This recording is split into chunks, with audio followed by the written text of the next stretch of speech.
Hi గార్స్, welcome to our channel. Jaganmohan Reddy గారు ఒక ప్రెస్ మీట్ పెట్టి చంద్రబాబు నాయుడు గారి పైన అంటే విమర్శలు అయితే చేశారు. మానవ విలువల గురించి ఆయనకు మాట్లాడే అర్హత లేదంటూ కూడా ఆయన ఈ రకంగా అయితే స్పందించారు జగన్మోహన్ రెడ్డి గారు. అసలు ఆయన ఏం చెప్తున్నారు, ఆయన మాటలను ఏ విధంగా చూడొచ్చు, ఇప్పుడు ఇదే అంశం మీద డిస్కస్ చేయడానికి ప్రజెంట్ మనతో పాటు జగదేవ్ గారు సీనియర్ జర్నలిస్ట్ ఉన్నారు. వాటితో ఒకసారి మాట్లాడి తెలుసుకుందాం. నమస్కారం సార్. సార్, చంద్రబాబు నాయుడు గారికి మానవ విలువల గురించి మాట్లాడే అర్హత లేదు ఆయనకి. ఆయన తల్లిదండ్రులను ఎప్పుడైనా ప్రజలకు పరిచయం చేశారా? పోనీ ఈయన ఎదగాకైనా సరే ఇంటికి పిలిచి బుక్కెడు బువ్వ పెట్టాడా, ఆయన తల్లికొరువన్నా పెట్టాడా అన్నట్టుగా జగన్మోహన్ రెడ్డి గారు చంద్రబాబు నాయుడు గారి పైన ఈ రకంగా విమర్శలు చేశారు. మరి ఆయన మాటలని ఏ విధంగా చూడొచ్చు, మీరేం చెప్తారు సార్? మళ్ళీ ఫ్యామిలీస్ వైపు వెళ్తున్నారు అంటే మళ్ళీ ఏదైతే సోషల్ మీడియా వేదికగా ఒక్కొక్కరిని నోరు మూయిస్తున్నారు అనుకుంటున్నామో మళ్ళీ లేదురా మీరు ఇలా మళ్ళీ ఈ విధంగా మాట్లాడండి అని చెప్పినట్టుగా ఉంది నాకు తెలిసి. నాకైతే అలా అనిపించింది. ఎందుకంటే ఇప్పుడు తల్లిదండ్రులను పరిచయం చేసి చూపించి చేస్తే కుటుంబ పరిపాలన అని అంటున్నారు. ఒకవేళ పట్టించుకోకపోతే పట్టించుకోలేదు అంటున్నారు. మరి ఎంతవరకు ఎందుకు? మరి ఈయన తల్లి ఈయన చెల్లి ఈయనతో ఉన్నారా? అది దాన్ని ఈ విధంగా తిప్పికొడుతున్నారేమో అని నాకు అనిపిస్తుంది. కమింగ్ టు ద పాయింట్, విషయం ఏంటంటే బడ్జెట్ సమావేశాలు లేదంటే అసెంబ్లీ సమావేశాలు నడుస్తున్నాయి. అసెంబ్లీ సమావేశాలకు ఈయన వెళ్ళట్లేదు. వెళ్లకుండా వెళ్ళి అబాసు పాలయ్యో లేదా అవమానపడో నాకు మైక్ ఇవ్వడానికి ఛాన్స్ ఇవ్వట్లేదు, నేను ప్రతిసారి చెయ్యెత్తున్నా నన్ను ఎవరు పట్టించుకోవట్లేదని బయటకు వచ్చి గగ్గోలు పెడితే అరే కరెక్టే కదా అని అందరికీ సానుభూతి పెరుగుతుంది. అసలు వెళ్లకుండా ఇంట్లో కూర్చొని టీవీలో చూసి ఓకే ఇలా మాట్లాడారా, సరే ఇవాళ సాయంత్రం ప్రెస్ మీట్. సో అలా ప్రెస్ మీట్ పెడితే మళ్ళీ మనలాంటి వాళ్ళని డిస్కషన్.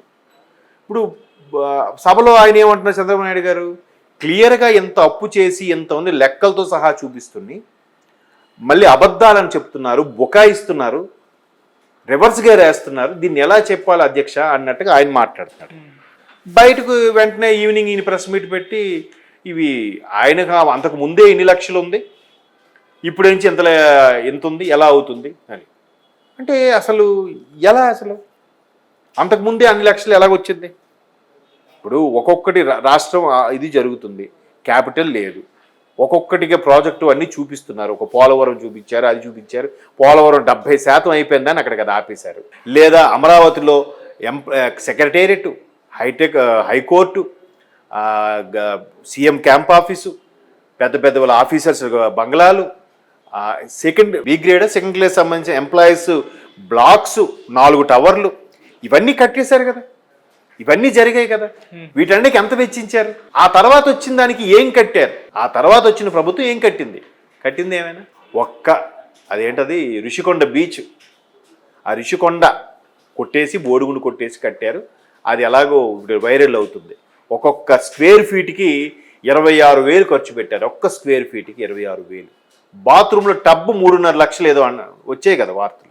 ఇది పోనీ లోకల్ ఛానల్స్ అంటే ఫేవర్గా వాళ్ళకి మాట్లాడుతున్నారు, ఏది కూటమి ప్రభుత్వానికి కానీ.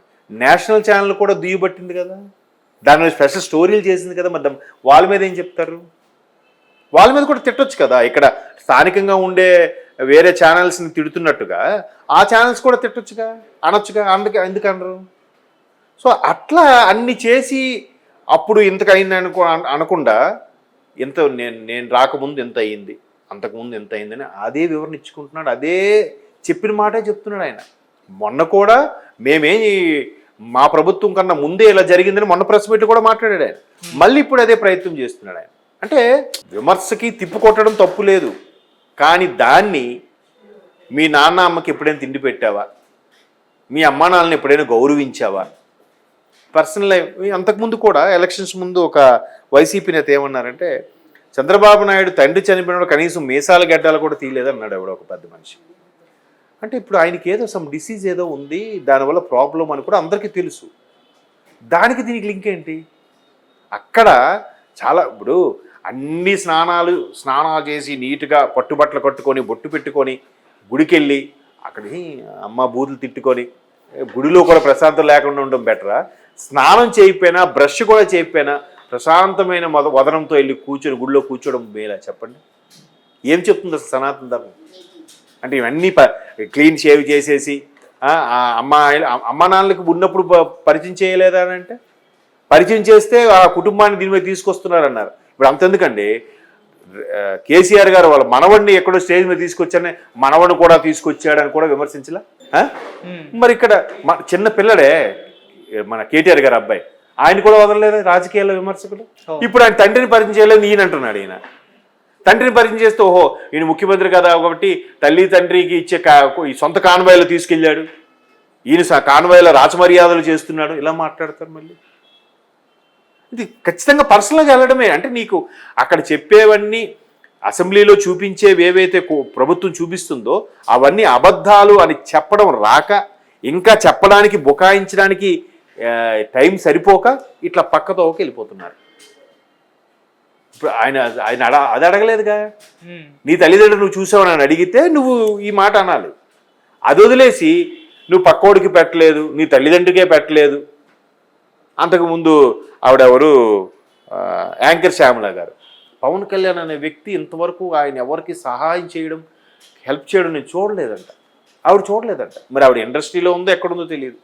సగటున దాన్ని జూనియర్ ఆర్టిస్టులు అడిగినా చెప్తారు ఎవరెవరికి ఎన్ని గుప్తదానాలు చేశాడో, ఎవరెవరికి ఏం. అరే డిప్యూటీ సీఎం అయిన తర్వాత సొంత ఆస్తిలోంచి 100 పంచాయతీకి 1 లక్ష చొప్పున ఇచ్చాడండి. వాళ్ళ జనసేన కార్యకర్త కూడా ఏమో మావాడు ఏంట్రా బాబు మరి ఆయన సొంత డబ్బులతో ఇస్తున్నాడు ఏంట్రా అని మీరు అనొచ్చు. గవర్నమెంట్ నుంచి దొబ్బిన డబ్బులే కదా అనొచ్చు. ఇప్పుడు అలాగని మీరు ఇవ్వండి, పంచండి. లేవు ఖజానా, లేవు లేవు లేవు అదే కోవాలి కదా. లిక్కర్ స్కాము మీదే, లిక్కర్ మీ పేరే, శాండ్ మీ పేరే, అన్నీ మీ పేరునే ఉంటాయి. ఇంకా డబ్బులు లేవేంటి? తిరుమల హుండీలోంచి తీసుకెళ్ళిపోయారు, వరల్డ్ బ్యాంక్ నుంచి తెచ్చేవాళ్ళు, ఆర్బీఐ తెచ్చేవాళ్ళు, నిర్మలా సీతారామన్ గారు ఎన్నిసార్లు చెక్ పెట్టలేదు, ఎన్నిసార్లు కాషన్ ఇవ్వలేదు, మీకు ఇంకా అప్పు ఇచ్చే పరిస్థితి లేదు అని ఎక్కడైనా ఆగారా? మరి అవన్నీ ఎవరు తెచ్చారు, ఎవరికి ఇచ్చారు? కేవలం పథకాలకి ఇచ్చామని చెప్తారు. పథకాలకి ఇచ్చినవి ఎంత, యాక్చువల్గా తెచ్చిందంట. అవన్నీ ఇప్పుడు మాట్లాడితే మీ నాన్నకి ఎప్పుడైనా తిండి పెట్టావా, మీ అమ్మ చనిపోయినప్పుడు కనీసం గడ్డం గీసావా, ఇవే. అంటే ఈ మాట్లాడడం రానప్పుడే, చేత కానప్పుడే విషయం పక్కతోకి వెళ్తుంది. ఎప్పుడైనా మీరు అబ్జర్వ్ చేయండి, ఇద్దరు ఆర్గ్యూ చేస్తున్నప్పుడు ఒకడు నోట్లోంచి బూతులు వచ్చాయి అంటే వీడి చేసే ఆర్గ్యుమెంట్కి వీడి దగ్గర సమాధానం లేకపోయినా అయి ఉండాలి, లేదా వాడితో సరిగ్గా ఆర్గ్యూ చేసే సత్తా అయినా లేకపోయి ఉండాలి. సత్తా లేనప్పుడే బూతులు వచ్చేస్తాయి. బూతులు వచ్చేటప్పుడు అది డిస్కషన్ కాస్త ఆర్గ్యుమెంట్లోకి వెళ్ళిపోద్ది. అర్థమైందా? ఎప్పుడైనా సరే డిస్కషన్ ఆర్గ్యుమెంట్లోకి వెళ్ళిందంటే ఖచ్చితంగా వీడో వాడో ఇద్దరిలో ఎవరో ఒకరు ఒక బూతు పదమో లేదా అనరాని పదమో ఏదో వాడే ఉంటాడు. ఎప్పుడు వాడతాడు? వీడి దగ్గర టాపిక్ లేనప్పుడు, వీడి దగ్గర సబ్జెక్ట్ లేనప్పుడు అవి వాడతాడు. ఆబ్వియస్లీ నిజంగా ప్రజల కోసం పోరాడడం అంటే ప్రెస్ మీట్ పెట్టి మాట్లాడటమా? ప్రెస్ మీట్ అందరూ పెడతారు. అలా అయితే సోషల్ మీడియా వేదికగా ప్రతి ఒక్కరు వీళ్ళు సెల్ ఫోన్ పెట్టి చేసుకుంటున్నారు కదా. ఎందుకు వెళ్ళట్టు? ఎందుకు భయం? ఎందుకు? 70 ఏళ్ళ పైబడిన 74 ఏళ్ళు ఎంతో వయసున్న చంద్రబాబు నాయుడు వరదలు వస్తే జనాల్లోకి వెళ్ళిపోతున్నాడు, ఆ ప్రొక్లైనర్ల మీదకి ఎక్కువ వెళ్తున్నాడే. మీరు ఎందుకు రారు? మీరు ఎందుకు పరామర్శించరు? ఒక్కసారి వస్తారు, అయిపోయింది. మంది మార్బలం, సొంత టీము, సొంత దాన్ని ఏమంటారు సెక్యూరిటీ. మరి విషయం లేనప్పుడు ఒక పక్కతో వెళ్ళి డిస్కస్ చేస్తారని నాకు అనిపించింది. Okay, thank you so much.